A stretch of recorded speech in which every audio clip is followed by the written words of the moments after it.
Yung ating effort naman ngayon is walang pinipili. Larga. Anti-drug campaign.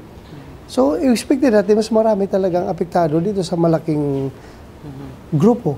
Dahil ang malaking grupo nandito sa mga mahirap. Yung mga mayayaman na drug lords, kukunti lang yan sila. So far, as of now, isa pa lang yung ating napatay na drug lord. Yung si Jaguar. Yung drug lord ng Central Visayas na dito napatay sa Las Piñas na lumaban sa ating mga operatives na galing sa Cebu. Siya pa lang, official na drug lord. As para surrenderies, marami tayong nag-surrender na mga sa barangay level, di ba? Pushers, users at the barangay level.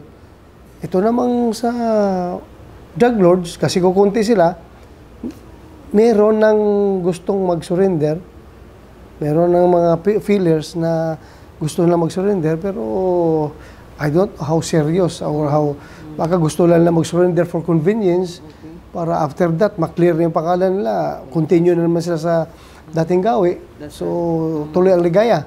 So that is why we are very cautious about accepting their surrender.